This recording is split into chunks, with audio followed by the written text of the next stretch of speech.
How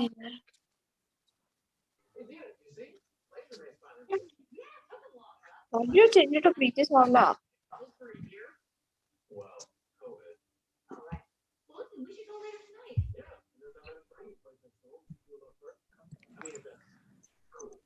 Good evening, one and all, present here on YouTube as well as on Zoom. Um, my name is Ankita Khandelwal and I'm Program Coordinator from Val-Ed Initiative. It gives me immense pleasure to have you all here today for this fun, reflective session organized by Val-Ed Initiatives. As the name says, Val-Ed Initiatives is a transformative educational venture that builds stronger character and healthier character through innovative programs on values, life skills, and social emotional learning. Before we proceed ahead, I have a couple of requests to make to you all. First, we will all stay on mute. We avoid the noises around from disturbing the whole show and have a seamless experience. But at the same time, would request everybody to please keep your videos on so we and the facilitator can connect with you easily. Second, please use the chat window to actively participate and share your thoughts, feelings, reflections, or any ideas or answers to the questions told by the facilitator. So, as we proceed ahead, now I would like to invite Mayank Solanki, our CEO and co founder of Val-Ed Initiatives, to address you all. Over to you, Mayank. Thank you so much, Ankita. Welcome everyone to this, the first of sessions today. And I do want to mention out that I'm in a vehicle right now. I'm on my way to the airport. I apologize for if some of the, there's a little bit of noise and background right now.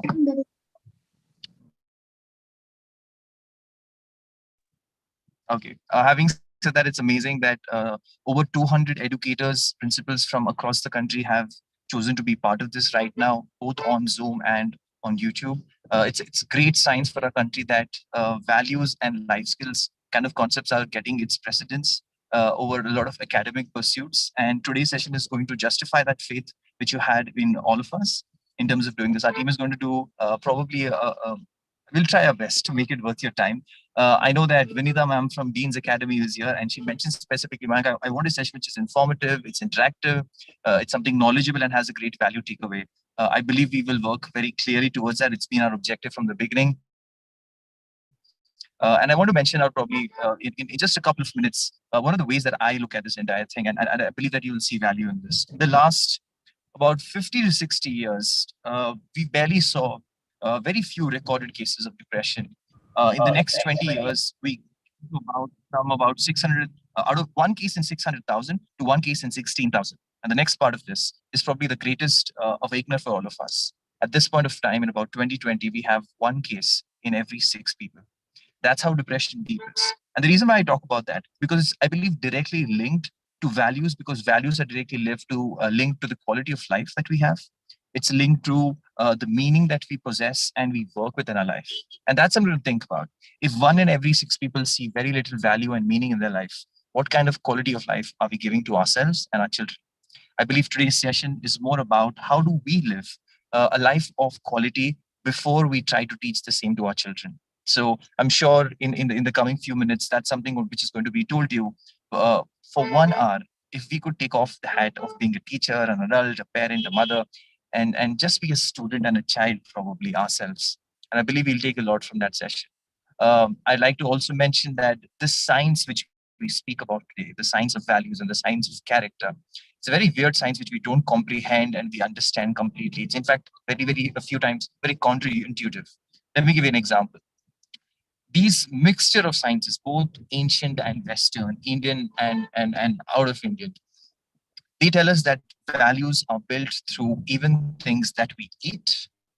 There's the reason why in our country there's a saying that "Jaisa an waisa man." These scientists tell us that values are built built because of what we see. Others will close their eyes. We also experience a lot of focus when we are in silence. These sciences tell us that values are built by what we hear, which is a relatively easy thing for us to understand.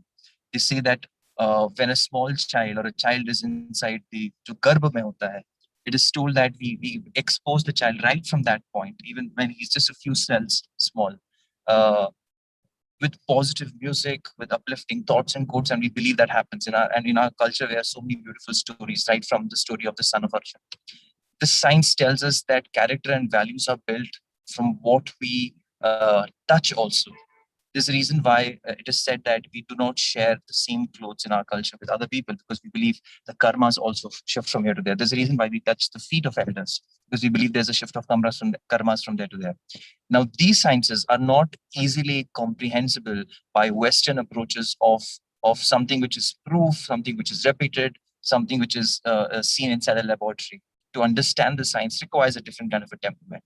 So the reason why I share all of this out is so that uh, we, with all humility, I would like to share that our team today will try to do as much justice as possible, but we learn as much as you have every single day. And we only try to do this with the goodness of our hearts to take this message to you.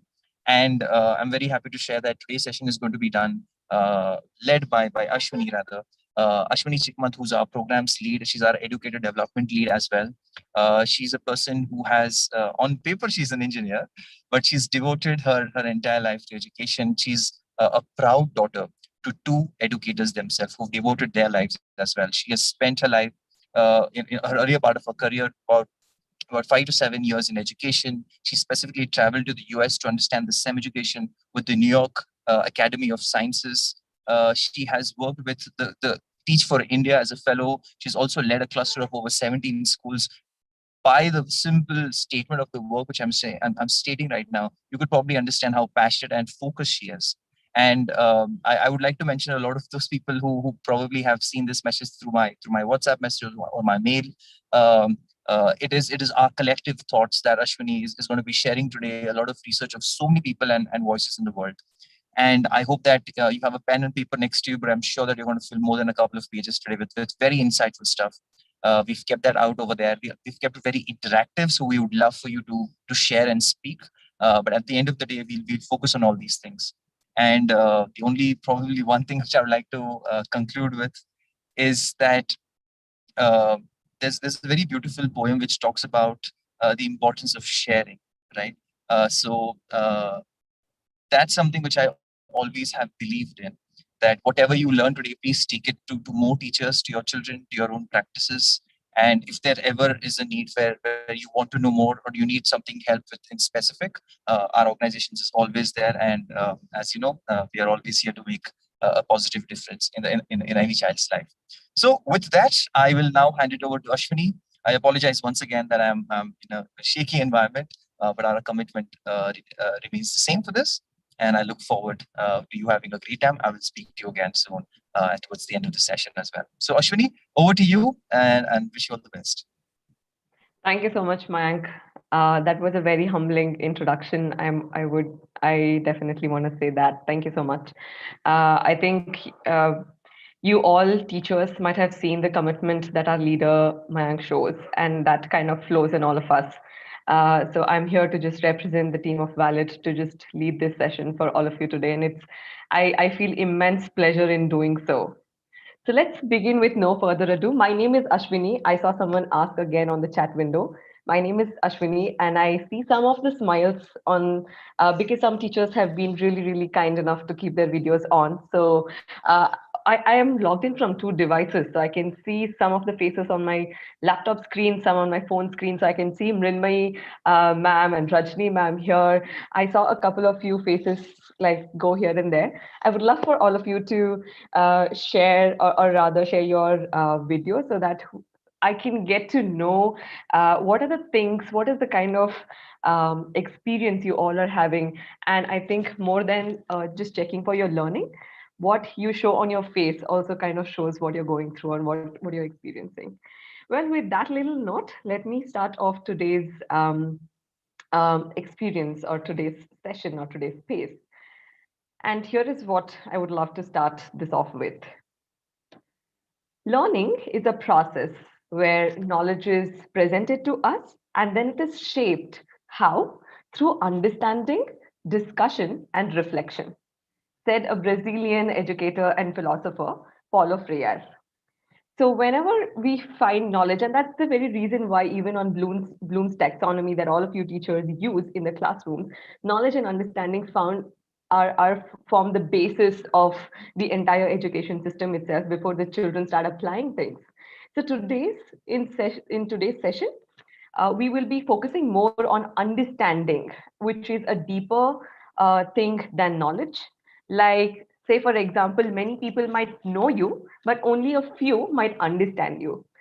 So, in the process of learning to live a life of happiness, well being, and flourishing, as Mayank said, the first step is not just to know what is important, but to understand them and discuss ways to apply them, and also reflect on our own actions, behaviors, and emotions, and practices, and values that will lead to profound awareness about ourselves and about the world. Well, on these lines, as we present this special session for all of you, for all of our teachers who know the importance of values and well being and are here with a deep sense of curiosity, I, Ashwini, again on behalf of Val-Ed, welcome you all on this journey with me. We envision this session not just to empower you as a person and as a teacher, but also to enable you to deepen your conviction and belief in the values that you teach your children back in the classrooms as well. Well, we live in an era of this technology. So excuse me if something happens really extreme and then either my video goes off or I go off. Don't worry, I'll come back. And that's the reason I have a backup on my phone as well. Moving on, just before I begin, I want to just touch upon what are we actually intending to do through this session. And those are here, right? So drawing the importance of well-being and values that lead to that well-being journey, give a deeper sense of understanding of the science behind some of these values. Third will be to guide you all through a reflection practice to build awareness about our own emotions and practices, and help you all to list ways to follow these values in your daily life. And last one, which is my favorite one, is to try and motivate you and us towards practicing well-being in all of our lives. What this session does not intend to do is this: have professional recommendations for any kind of health issue, include yoga practice as a skill to be taught. However, we conduct other workshops where we try to focus on other kinds of well-being for teachers. But this particular session does not focus on something like a yoga practice or a meditation practice. However, wherever required, we will be quoting them as techniques to use. Third one is this session does not intend to focus on any particular mental or physical concern or ailments. Hence, let's try and discuss on things that will get us on the path of well-being practices, and not the ones that really talk about solving problems as of now in this scope of session. With those things, I'll stop sharing screen here because I have a few instructions to share. And those instructions are very simple. I have just two of them. One is that let go of the teacher hat that you're wearing. Okay, don't be the teacher, don't be the spouse, don't be the mother, don't be the father. Just be you. Okay, just be you and experience the space. Second is, I'm loving what Mrinmay ma'am is actually doing, and that is my second one. And I'm giving you a health tip right away. It's been proven that smiling is the simplest exercise that releases painkiller hormones in your body that can reduce your blood pressure, elevate your mood, and relax your body. Hence, we are going to take advantage of being behind these screens on Zoom and laptop and phones and smile as much as possible and keep smiling for most time of the session. That's instruction number two, very important one. And I make you the in charge to remind me. The second instruction, Rashni ma'am, is to smile. Keep smiling. And I make you the in charge of reminding me if I forget to smile when I'm just talking and going in the flow. All right. Amazing. I'm getting thumbs up. Okay, all right. Let's start with a quick warm-up exercise, and for which I will need all of you to just relax and sit. It's not a meditation exercise, so don't worry. Just close your eyes for like 10 seconds, okay? And I'll give you instructions what to do after that. Thank you for those who kept their videos on. All right, just close your eyes Sit straight and just relax. Observe your breath.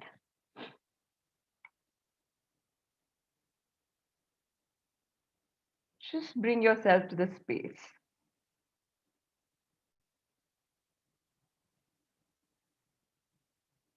Now, open your eyes and just look around you. Look around you completely. You can just like physically turn your face and look around you. Name 5 things you can see. Okay. You need not write in the chat window, just do the exercise. Maybe use your finger so that I will know how many things you're counting. Name the 5 things you can see. Okay. Just count it with your fingers.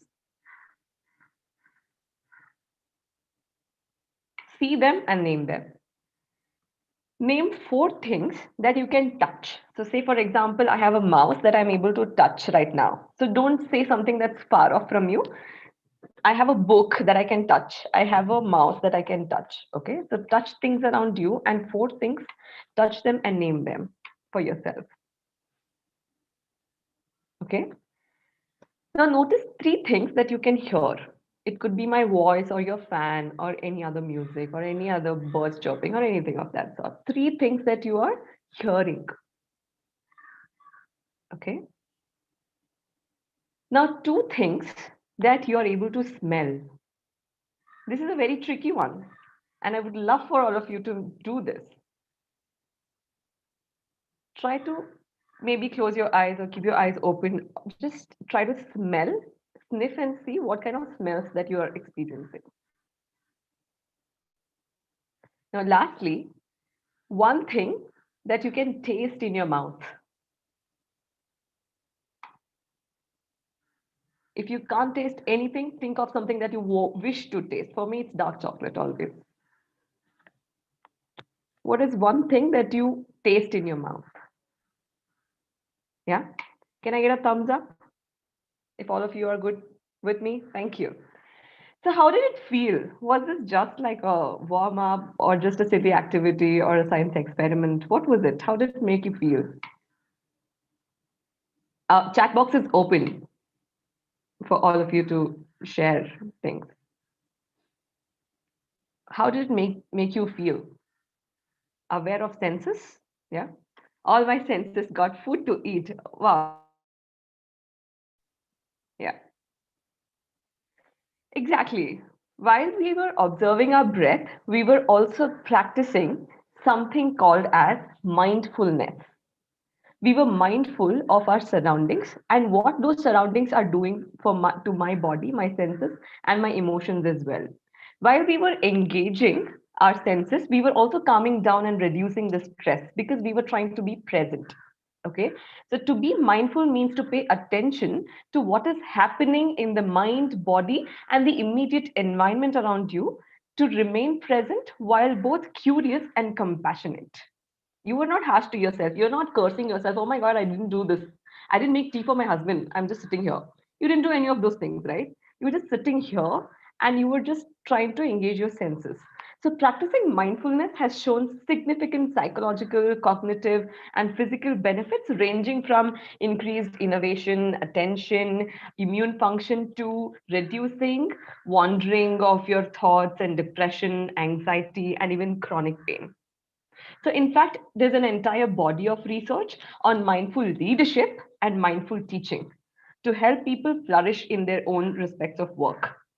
There are things like transcendental meditation, living to the fullest potential, Zen Buddhism, and beginner's mindset, which are used by people in leadership positions, especially so that they remain grounded in what they are doing and they don't just fly off or get flown with all the commitments and the popularity they get.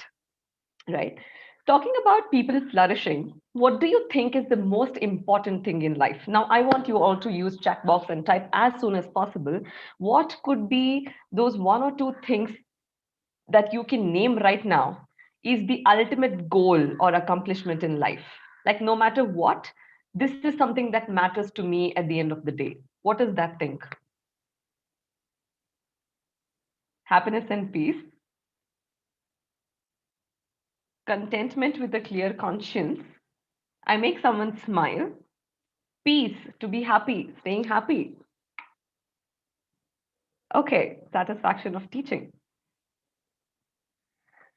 All right. So before I respond to any of these, I want you all now to be listeners to my story. Yeah? Good to go? Story time? Okay, so this story is about a boy and it is based on true incidents from someone's life. So decades ago, there was this boy in a city in, say, United States, maybe.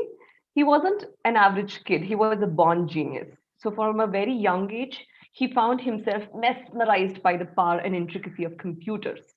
He used to work with his mechanic father in a family garage, and he used to just take things apart from the car and put it back together. Right. So he was such a prodigy that his teacher suggested he skip several grades, but his parents denied. So at the age of 12, when he called an IT company founder and said, "Send me some electronic parts for a school project." Now it impressed the founder and he offered him a summer internship also. But this boy never enjoyed school. He even dropped off from college. Then he came to India, he spent several months finding spiritual enlightenment and all of that, and he went back as Buddhist. Okay. After several years, a very new phase began in this boy's life. He commenced a revolutionary collaboration with a friend of his by redefining computers and subsequently the largest picture of technology. So one day, they would be the co-founders of the world's largest IT company. They started with a small digital device, and this became a huge success. This led to the birth of the first of its kind machines. So he worked hard. This boy worked really, really hard to get all the funds that he had required.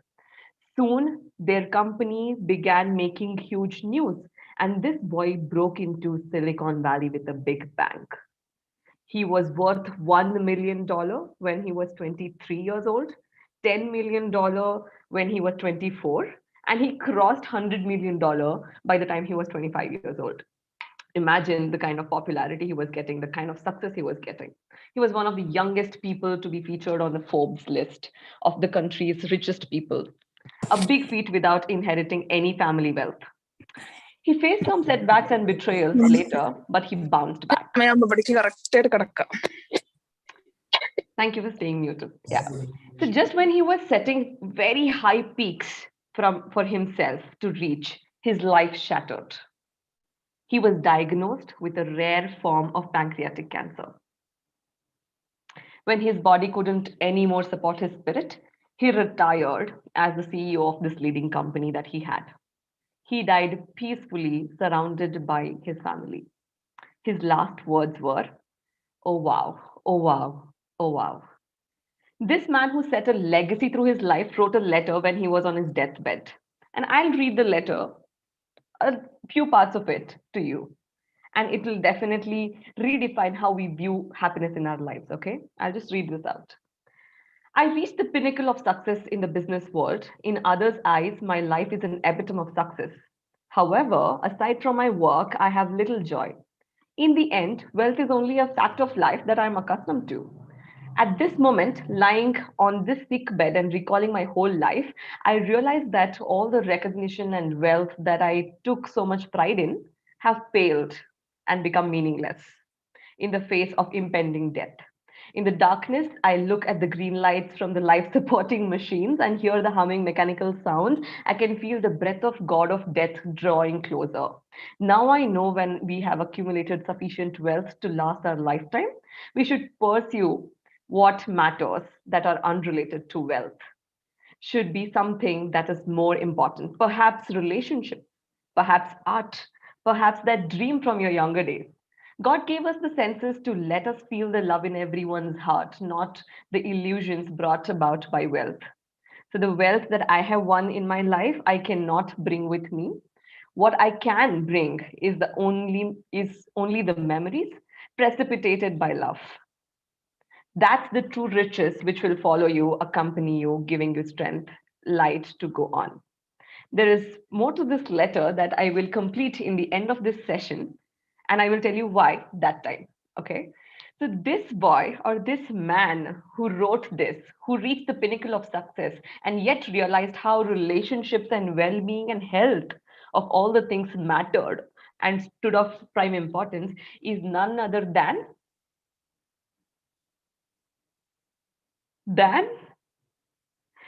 he's none other than Steve Jobs. Steve Jobs. Absolutely, Rashni ma'am. Absolutely, 100%. He is none other than the CEO and co-founder of Apple, Steve Jobs. If a person like that at that age or at that state of life can actually quote these things, I think we can learn from people, right?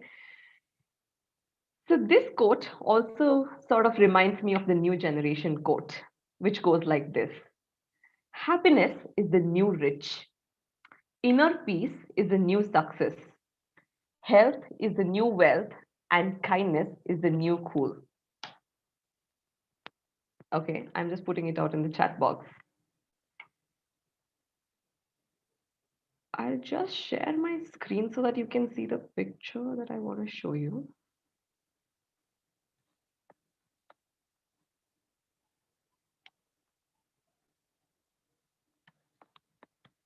Can you see this? Happiness is the new rich. Inner peace is the new success. So, as you all put in the chat box also, what are we looking at? We are all wanting to walk towards happiness, inner peace, health, which is the new wealth. And I could feel it from many conversations that I've had with teachers as to how important health for them is. And kindness is the new cool. And we will explore how and why. So, what Steve Jobs finally gave the message off to the world is what finally mattered was empathy, was gratitude, was kindness, was happiness, was meaningful relationships in life. And that's what finally made sense to him. Give me that smile back if you all agree with me. I want to see that instruction number 2 being followed. Yeah, yeah. Thank you so much. Thank you. I can see Radhika ma'am now. I can see Shilpa ma'am. I can see Jyoti ma'am. Thank you so much for those smiles. Just that kind of reminds me, gives me a reminder of how this is making you feel as well. The Harvard study of adult development, the longest study, in which for 75 years they tracked the lives of 724 men. They studied their work, their home lives, their health records, and all of that. And the message they got out of that intensive study was also good relationships keep us healthier and happier. So they found that the ones who lived longer and healthier did these three things. People were more socially connected, so they lived longer and healthier. And it was not second, it was not about the number of relationships or friendships, it was about the quality of those friendships. Yeah.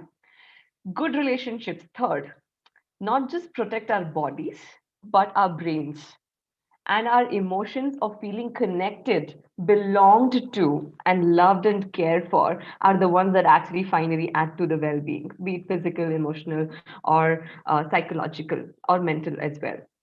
So, then what are these values that really help us build these kind of relationships that foster these kind of well being? Are you now ready to take that path with me to explore those values? Yeah. Amazing. Remember how learning happens, the first quote that we saw? Now, I want you all to, I'm just going to do a quick check if you all were attentive, okay? I'm going to tell this sentence and the quote, and you will complete it for me. Learning is a process where knowledge is presented to us, then shaped through understanding, dash, and dash. What were the two blanks? Discussion and reflection. Amazing. I have like class 1 students in my class. Yes. So what we will do from now on is when we are discussing a value, we will get deep dive into understanding that value, and we will try to reflect on certain questions and also try to discuss if time permits. Yeah. All right, let's start with this story. Yeah. So this very old man goes to a sweet shop. Okay. So this old man is forbidden from eating all the sweets at home and all of that. So he goes to the sweet shop with his trembling hands and asks the shopkeeper, "Can you give me that mawa cake?" Yeah. So the shopkeeper gives it and he sits on the table and he's eating it. Okay. And then by mistake, this he has ordered tea also. And that by mistake, the small boy who is carrying the tea drops. And the big boy comes and scolds. क्या यार खर्चा कर दिया ये वो मालिक डांटेंगे and all of that. And then quickly old man says, बेटा ये मेरी गलती थी, मेरे हाथ से फिसल गया. I dropped it. Okay. And then the small boy just cleans the glasses, gives that man a look, and just walks away. Now there is a last piece of mawa cake on the plate. By mistake, trembling hands, old man, it falls down. He's so disappointed that the last piece, which he's eating with so much love, falls. With great difficulty, he tries to reach out to it, but he cannot. And with a very sad face, he gets up and sits back. And he sees, what does he see? A fresh mawa cake put on a plate again on his table. So the shopkeeper was noticing what was happening. He saw how kind the man was to the boy, and hence he wanted to show the same kindness to the man. So the simple lesson is kindness spreads, and there is no size to the act of kindness. Maybe as a child, you didn't like sharing a lot of things, but surely you might have felt very nice when someone also shared with you their only toy with you, right? So we struggle to understand what makes kindness so powerful and necessary. So I'll give you a little science behind it. So when we are good to others, we feel good. When we feel good, our body secretes a hormone called oxytocin. So this is also called as a love hormone. Okay. So this releases a chemical in the blood vessels which expands it and helps the easy flow of blood. So hence this reduces blood pressure as well. That's the reason why they keep saying be happy, be kind to people, then you'll be healthy as well. And we generally don't understand why, right? So studies have also shown that acts of kindness are linked to increasing feelings of well-being and happiness. It encourages us to feel more supported, build very good networks, and be more active as well, right? Now the reflection question now is for all of you. In the people in this story showed power of kindness and compassion. Now you tell me, when was the time when kindness or compassion was shown to you? Okay. And how did it make you feel? And what did it inspire in you? So take a moment to just think about a time when someone else was kind to you, when not you were kind to someone else, when someone else was kind to you, what did it inspire you to do? Just take a while, think for yourself. You can make a note of it in your notepad or put it on a chat box. Anything is fine, but just reflect on this thought. Yeah. I would love to see some entries in the chat box as well.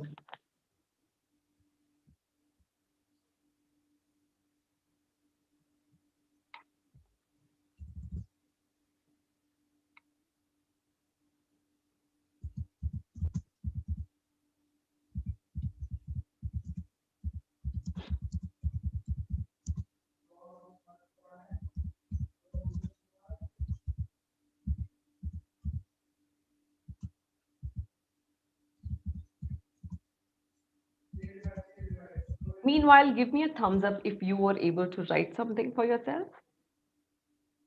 Amazing. Thank you. Somebody gave a train's window seat in a crowded Mumbai local train. That's indeed deep kindness, deep action of kindness. What did it inspire you to do? Did you also go ahead and want to do something, or did it make you feel like being kind and nice to someone else? What did that inspire in you?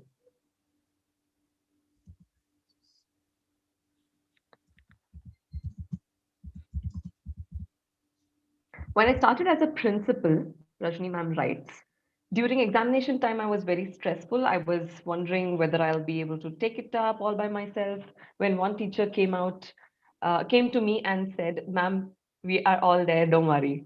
I think as a leader, a lot of us resonate with these things, or anybody as an individual, how nice it makes us feel, and it inspires us to be kind to others because they have been kind to us. They have been there when I have needed, now I should be there when they are needed. That is the cycle that they begin as well. A stranger picked for my bus ticket when I forgot my wallet in the office drawer. Yeah. My moshis at home told me that they would take care of my very old mother and that I could take care of my ailing daughter-in-law who was out of India. I think a lot of us have these instances, and if we sit and make a list of these things and what it made us feel and what it inspired us to do, that is where we have to take our learning from, right? Now, coming to second reflection questions, and I would like you to make a note of this and maybe do this once you have the time to do right after this session, and that is make a list of 5 actions or 5 gestures that you will do every day of kindness or compassion. Okay, and make sure you are including something for the society, people around you, something for the family, yeah, something for your partner, something for your colleagues, and something for yourself. Most importantly, are you kind to yourself? That's the question I want to leave you with. Yeah, definitely for these 5 things. The questions are also being posted on the chat box, so if you miss my question, there is a question in the chat box as well. Now, science says the same oxytocin hormone boosts another feeling or an emotion or the value in us that yet again plays a very significant role in defining our behaviors, our actions at workplaces, in classroom, with self and with families.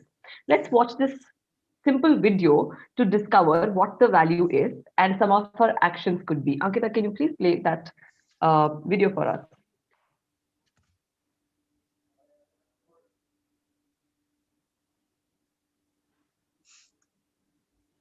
Yeah, Sherry. Yep. Just note down the things that you observe about the behavior of the person who is showing this value. Okay, you will definitely catch the value. It's very, very simple and obvious. But make note of the actions this person is showing. Yeah. Good to go.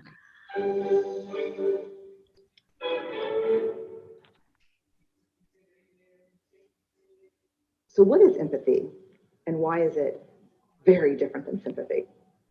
Empathy fuels connection. Sympathy drives disconnection. Empathy, it's very interesting. Teresa Wiseman is a nursing scholar who studied professions, very diverse professions where empathy is relevant, and came up with 4 qualities of empathy. Perspective taking, the ability to take the perspective of another person or recognize their perspective as their truth.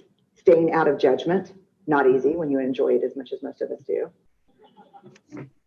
Recognizing emotion in other people and then communicating that. Empathy is feeling with people. And to me, I always think of empathy as this kind of sacred space when someone's kind of in a deep hole and they shout out from the bottom and they say, I'm stuck, it's dark, I'm overwhelmed. And then we look and we say, hey, I'm down. I know what it's like down here, and you're not alone. Sympathy is, woo, it's bad,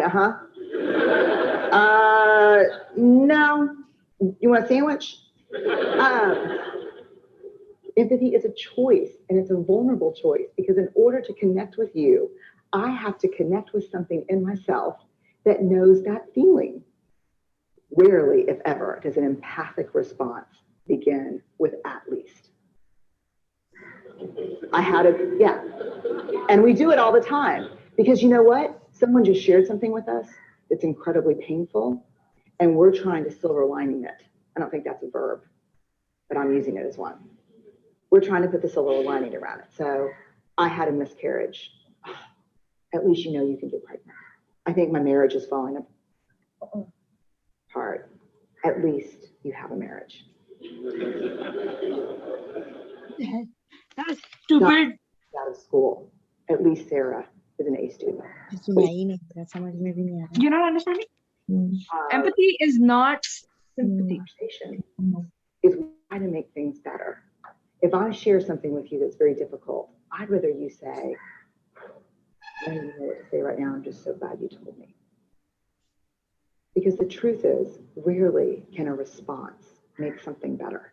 What makes something better is connection.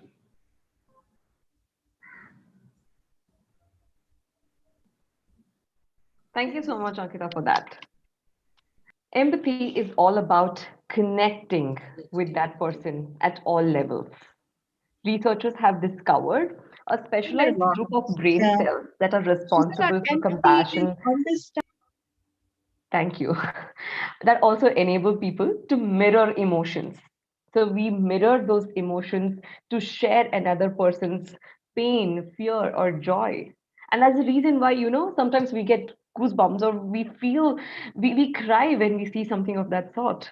And I have cried at all weddings, like no matter whether I know the girl or the boy, right? Just that feeling, I feel it. And that's a very reason, there's a very neuroscientific reason for it, because the hyper responsive neurons, the mirror neurons, are activated, and hence they deeply resonate with other people. We people who are called empaths, or feel empathy, deeply resonate with other people's feelings. Findings also show a release of dopamine, the chemical that's associated with pleasure response. Is someone trying to speak? Okay, thank you for staying muted. So, this feel good neurotransmitter, that's also called as dopamine, is released when you are rewarded or appreciated, or when you spend quality time with either yourself or your family or your friends. And it's very important also in determining all your heart and kidney functions, moods and emotions, and even sleep and stress response as well. So when you feel very empathetic towards somebody, know that your mirror neurons are activated. And that's the reason why some people enjoy just being with themselves. And it all depends on how these neurons are activated through what. So for you, now, the reflection question is that, what does empathy mean to you? When do you feel empathy? When do you feel that someone is showing empathy to you? And what are some of the ways that you can become more empathetic towards your students or your families or even to yourself? And very important question, which I want you all to think about right now in the next 30, 40 seconds. I know it's not enough, but is there any relationship in your life where you think empathy in particular can make it stronger? Yeah. Just take the next 30 seconds. I'm okay with the awkward silence, but think about this and tell me in the chat box, how did you feel when you thought about this?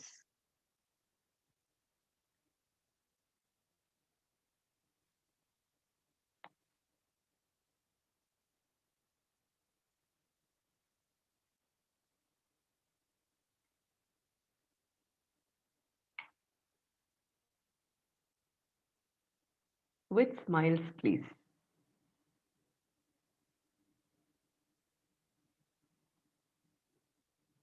All personal and professional relationships become stronger.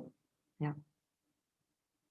If you were to focus on one thing, one relationship, or one place where you feel some deliberate practice of empathy every time, say for example, okay, hypothetical situation. So say for example, okay, I'll take my own example. um I feel living with my husband, if I every time I make it a deliberate practice to pause for a second and be in that empathetic shoe and think that, where is he coming from? What is he exactly feeling? Because most of the time he's on another extreme on some things and I'm on another extreme. So if I make it a deliberate practice, every time I disagree with him, I'm going to pause, think of this one question: where is he coming from? And then respond. Like this, what is that one relationship or one area where you think you following empathy will help build that relationship stronger? Especially small children as kindergarten teachers. Thank you, Shilpa ma'am. Yeah, it's very difficult to even understand what they're thinking, because their thinking is so very different and parallel to how we think. It's not under the thinking of ours, it's just different from ours. Listening, thank you so much. Thank you so much. Yeah. So just reflect on this question even after this. Just when you're cooking or when you're making something, just think about this point as to, what deliberate change can I make in my empathetic practices? Okay. Now we will pause here. Teenage children, thank you so much, ma'am. Yes. Now we will pause for a second. Keep all your pens and books down, and we will take a quick breather, literally a breather. Okay. I request all of you to just sit and hold your hands, one hand on your belly, on your stomach, on your belly, one hand on your chest. Yeah. And close your eyes. and just follow my instruction. Yeah. Take a deep breath through your nose and make sure only your hand on the belly is pushed out. Your chest should not move. So breathe into your belly, in. When you're breathing out, purse your lips as if you are whistling and leave the breath out.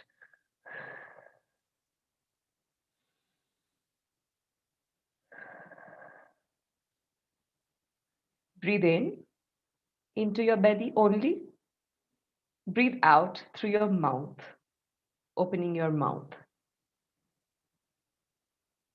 In and out. In and out. In and out. Breathe into your belly, close your mouth. Breathe out, open your mouth. Yeah. Slowly open your eyes. I'm sorry I couldn't do this for a longer time, but necessarily you can use this when you feel the situation is a little stressful. Yeah, this is called as belly breathing technique, and it's very useful for stress relief, and it's very relaxing. So many teachers ask us how to battle stress. Endorphins are natural chemicals in the body that relieve stress and fight pain. So endorphins are released not just when a person gets hurt, but also during exercise and when we laugh. Endorphins are chemicals produced naturally by the nervous system, and they are meant to cope all the pain or the stress and boost happiness as well. So when endorphin levels are too low, a person's health may be negatively affected. So stress, we understand, being teachers, being human beings, can be a very painful byproduct of all our lifestyles these days. We cannot avoid the possibilities that may cause stress, but we can certainly work on building some of the habits and practices that help us cope with it. Yoga, breathing, resting at proper intervals, intake of healthy diet, pursuing a hobby, all could be some of the ways of doing it. But you got to choose what suits you the best and something that you can consistently follow, not have a great regime and do nothing, but have one technique and do it consistently. That's the key.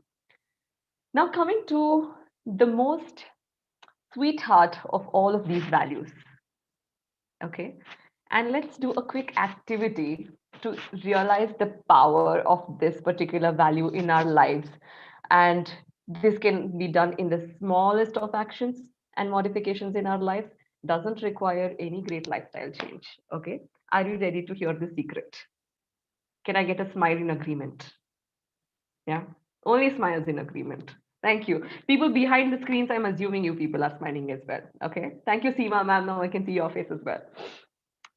So close your eyes again. Don't worry, I will not put you to sleep. Close your eyes again. I will say a few statements that will be directed to you. Okay. You are required to listen to their statements, internalize those statements, what they really mean to you, and show me through your facial expressions. Okay. That's why keep your videos on. I want to see the expressions on your faces. Okay. For this one activity, at least, let me see if people turn their videos on, because I really want to see what expressions you people have on your face. Okay. All of you will keep your eyes closed. Okay. All of you will not see each other. Only I will see each other, you, all of you. So through your expression, you will tell me or you will show me how you feel when you listen to that statement. Okay. Close your eyes now. I will begin the statements.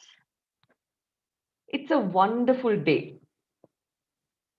Show me in your facial expression. Oh, amazing. Thank you. It's a wonderful day. There is so much work to do. I'm worried and stressed. I'm glad that I have my colleagues and family to support me in hard times. I'm so glad. My health is always bad. I'm sick. I'm grateful that I have the strength to stay strong and alive each day. I'm thankful that I'm able to thrive at work each day. I'm grateful to have a house to live in, food to eat, and all the safety requirements met. I am thankful that I'm alive and breathing. Open your eyes. I can see wide smiles on all of your faces. Gratitude, the go to medicine readily available in your pocket, on your shelf, in your mind, in your heart, anytime, any day, anywhere.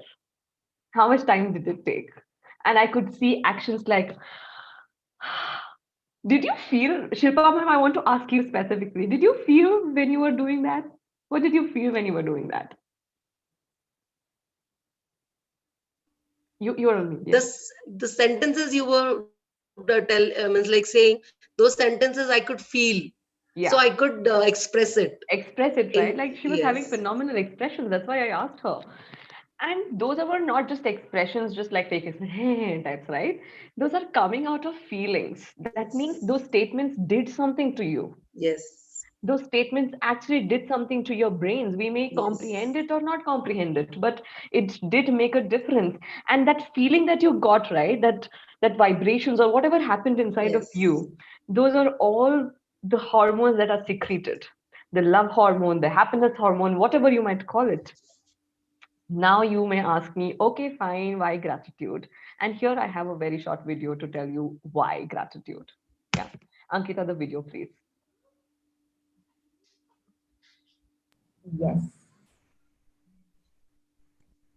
I'm sure you all were able to also visualize a lot of things when those statements came in. So those were not statements, those were also imaginations that you were having. So you could internalize those things. And now we will learn what gratitude holds, what power it holds. Research shows that adopting an attitude of gratitude, simply expressing appreciation and being more thankful, can measurably improve your overall well-being. For example, studies prove that gratitude can increase happiness, reduce depression, and strengthen resiliency. Grateful people often experience reduced blood pressure, less chronic pain, increased energy, even longer lives. People who purposefully express more gratitude report higher self-esteem than those who don't, and they're more likely to help others. A pro-social behavior also linked to greater happiness. People who capture grateful thoughts before bed sleep better than those who don't. Why so many positive changes? Because gratitude actually rewires our brains, kickstarting the production of dopamine and serotonin. Like antidepressants, these feel-good neurotransmitters activate the bliss center of the brain, creating feelings of happiness and contentment. This appears to be self-perpetuating.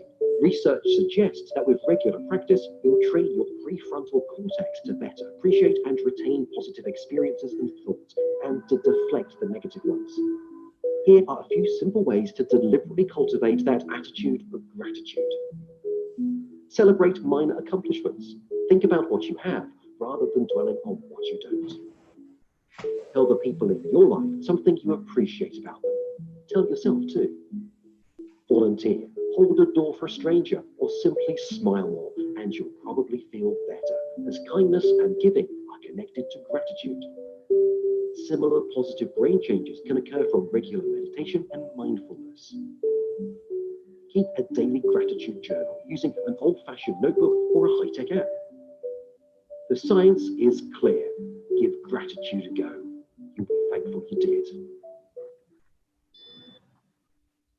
Thank you so much, Ankita, for that.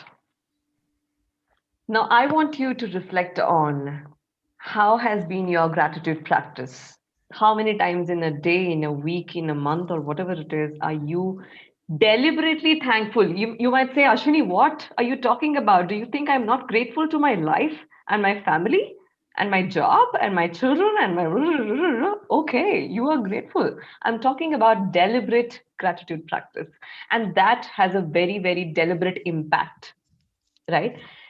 You may be walking to school, inside the school every day. It gives you physical exercise, but you still walk as an exercise, right? You know that exercise needs to be done deliberately as well.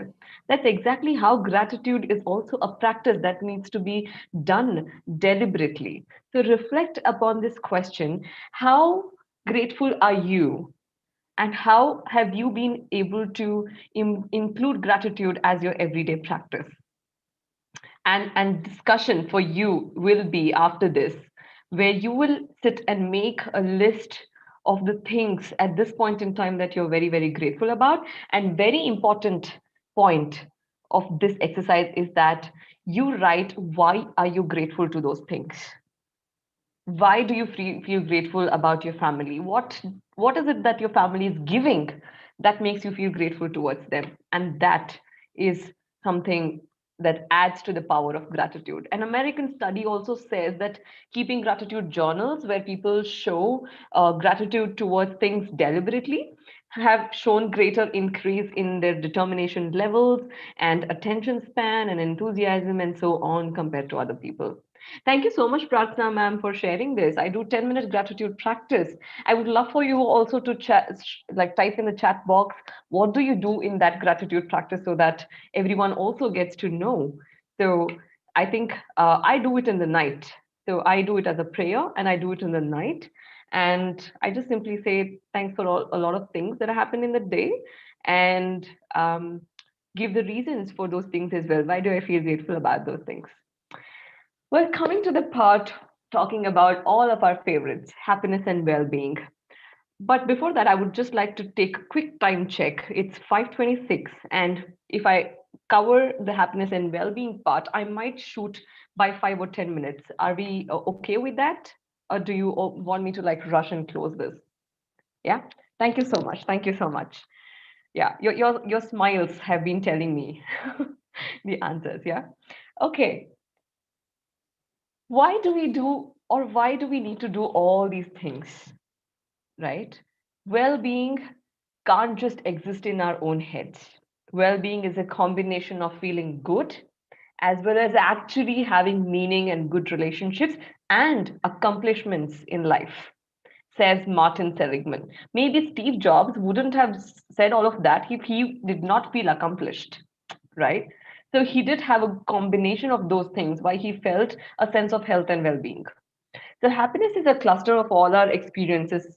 That's a sense of accomplishment. It could be very small things of satisfaction that you might be experiencing, like you go to the classroom and your children are all sitting all ready to hear your class. Oh my God, show me the face that you have when your children are all sitting curiously.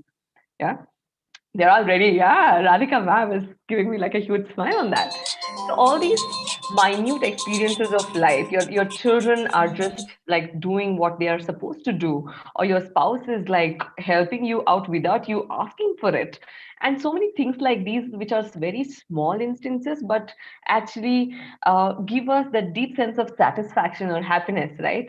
So happiness is an amalgamation of all these grand moments, like when you win awards and or probably your health like suddenly change like becomes amazing and all of those things plus these little instances, all these result into a happy life. Yes, we agree to that.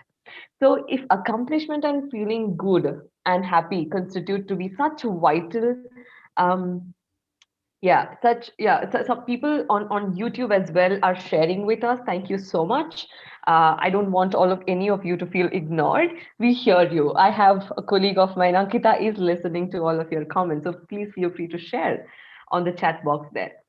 So the reflection question on happiness for you is that what makes you happy? And what are those little things or big things in a day that make you happy that you sometimes may forget to notice? The reflection question here will be what are some 4 to 5 things that make you happy, which you will start noticing and acknowledging from now on? My work gets acknowledged. Yes, Lata ma'am. Yes, that's in me as well. I feel really very happy when someone acknowledges my work, and that's the reason why I'm asking for all of you to smile, because I need that acknowledgement. It's giving me happiness and that kick, right? Quality time with my family, amazing. Yes, write down those things. Write down those things that make you happy, which you will start noticing very deliberately by from now. We sometimes don't notice them. A very small secret. I can see my husband like walking outside the room from the window. I can see, okay, and I just that also can give me happiness. because I know he's around. Yes. Yeah, Yes. yeah, yeah. So those small things, and sometimes I don't even notice. Now I noticed and I felt happy. So when you notice, you feel that emotion. So note down those things that you want to notice every day. Yeah. Well, going back to our understanding of how good and meaningful relationships determine our well being, and how by following some values like kindness, empathy, gratitude, can work towards our well being. If you want to create new and real change, you need to be aware of your unconscious thoughts and behaviors and modify them. When we did gratitude practice, our statements that gave us good feelings were the statements that were affirmative, that were encouraging, that were positive. So be aware of your thoughts. How much self talk is going on a negative line, on a positive line? Be aware of those things and modify them accordingly. You can also look at emotions and actions that connected to your past and decide whether you want them in your future or not. And when you experience new things, you expand your brain by making new connections. So old connections start to shrink. It's called unlearning as well, and very important for adults, for all of us.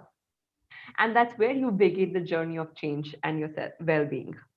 So setting an intention can be used to gradually move towards making new experiences, new habits. And that's the reason why I've been saying deliberate practice, setting intention. And it can ultimately shape our brains and hearts as well. There's a very beautiful study where it says how emotions actually change physical shape of our heart. Can you imagine?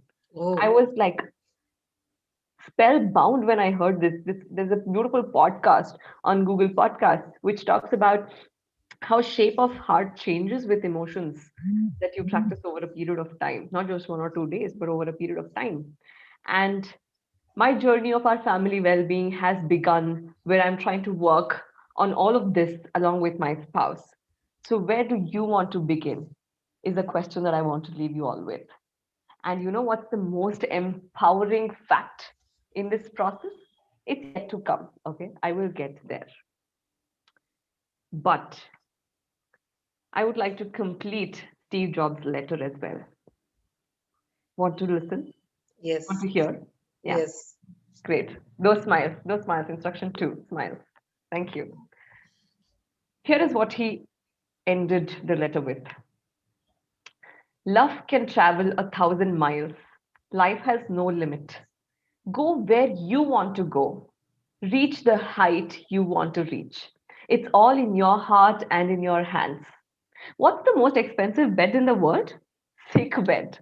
You can employ someone to drive your car, you can make someone to earn money for you, but you cannot have someone to bear the sickness for you. Material things lost can be found, but there is one thing that can never be found when it is lost. What? Life. Happiness, life. Yeah. When a person goes into an operating room, he will realize that there is one book he has yet to finish reading. That is Book of Healthy Life. Healthy, not just in physical terms, in every term. Whichever stage in life you are at right now, whichever stage, with time, we will face the day when the curtains will come down for you and for me. So treasure the love for your family, love for your spouse, love for your friends, for your children. Treat yourself well. Treat yourself well. I repeat, treat yourself well and cherish others. Those were the words from the tech legend Jobs. And here are mine. You are the creator of your experiences. You hold the power to change the direction of your life. When I say you, remember the you we started with, not the teacher, not the mother, not the father, not the spouse. It's you. You as an individual, you hold the power to change the direction of your life. You control the steering of your life, and you can choose to steer it in any direction that you choose. You can. All psychological theories, all philosophical stories or theories, or all research talks about the power we hold as an individual. And psychology, with great conviction and research and proven studies, say that at any given point of time, any human being holds the potential to change by modifying some of the thoughts, actions, and behavior.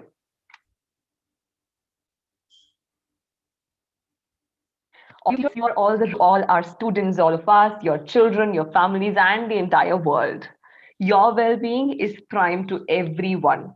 Just because you're a human being, but more because you're a teacher who shapes human beings.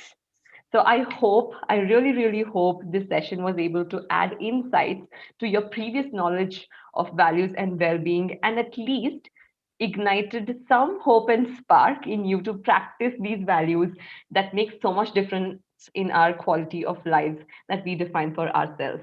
Before I give some ending notes and quotes, I would love for all of you to share how did you feel being in this space for the last 65 minutes. How did you feel being in this space? You can either type or just unmute. I don't know. Maybe just type it for the first 30 seconds so that we give a chance for everyone to think about this question. And then probably I can request a few of you to speak up as well. Just superbly great. I don't have any words to express what I felt, the way you were talking, the way you were delivering. You're just superb.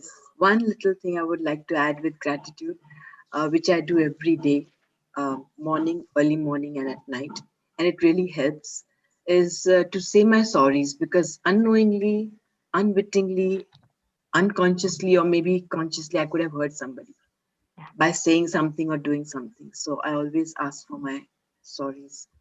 And possible, of course, with my mother and my husband around, I say directly to them. But even to my children, I say that. That's the best one. And remember, let's forgive ourselves. Let's forgive ourselves. It's good to Because be that's sorry and recognize, but it's important to forgive ourselves. Thank you. right. I'm reading all of your messages on the chat box as well. Ankita will now paste a link to a Google form, and we want to capture these feedback so that we can design more and more sessions which will help us make our sessions better for all you teachers. So please take the next 30-40 seconds to fill that form and give me a thumbs up once you're done filling the form. I will then move to the closing. That won't take more than 30 seconds. Please click on the form that's pasted on the chat box. I think, Ankita, you may have to uh, uh, paste that link again. Thank you so much. Just click on the link. It'll take you to a Google form. Fill that up for us, and then we will head to closing. Meanwhile, I'll just feel good now and by reading all your messages.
I would love to see some thumbs up or smiles once you have finished filling that form.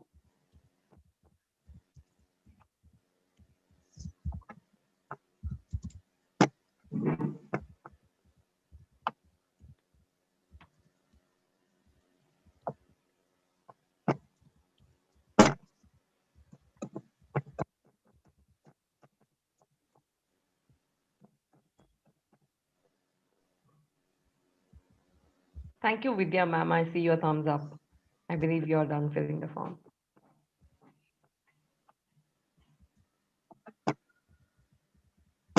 Thank you, Pratiksha ma'am. I'm just taking the screen name.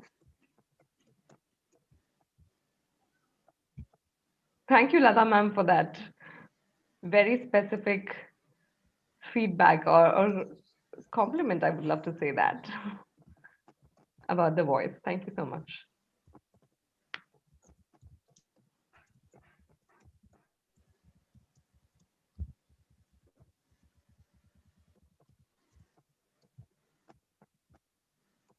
I see Pushpendra sir on the session. It's very, I feel very nice when I see a mix of different kinds of people, especially when we get into a room of teachers, they are mostly women.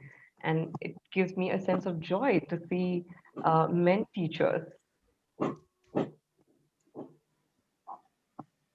As Mayank said, my father was teacher. He is still a teacher, I suppose, even after he retired. Teachers Yeah, don't retire, ma'am. yeah, absolutely. I expected this from somebody.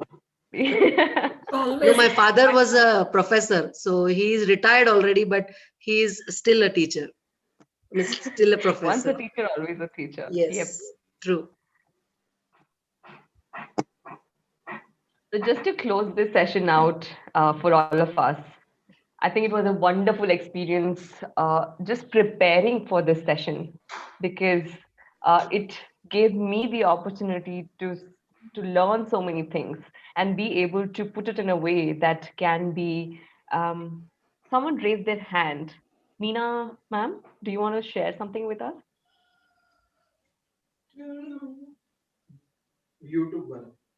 Oh, okay. Um, I guess that was by mistake. Okay. So this was a very interesting experience for me to also be able to put all of these things down, and I thank my team also to have put in their ideas and efforts and all of that into this session. And I thank all of you again for being a part of this. Most importantly, to have made this session so good. If I had an audience who are just going to sit and say, "Okay, fine, just tell me and finish it and go," maybe it wouldn't have been so fruitful. It's only because of your contribution it was able to be a good session, a fruitful session. So, on that note, just one last closing, a few closing notes. Don't live for happiness, be happiness. खुशी के लिए मत जियो, खुशी से जियो. So, on behalf of Valid Initiatives, I wish all the teachers an abundance of health and happiness because you are not source of happiness only for your families, you're the source of happiness for your children and for all of us as well. Thank you again so much for giving the most precious thing on earth, your time, to all of us. We hope to be able to put in more of these kind of experiences for all of you Sure. and back to you with some kind of experience again. So we hope to see you all with us next time. Till then, people on Zoom, people on YouTube Live, thank you so much for joining us. Have a wonderful evening. May I request all of you to just keep your videos on for like 2 seconds so that we can see that we have real people between 77 number? Thank you, Mrinmay ma'am. You're clapping. I can see that. Jayashwati ma'am put her video on. Thank you so much. Can we all follow instruction number 2 for one last time before saying a bye? Thank you. Thank you so much. Thank you so much. Thank you, ma'am.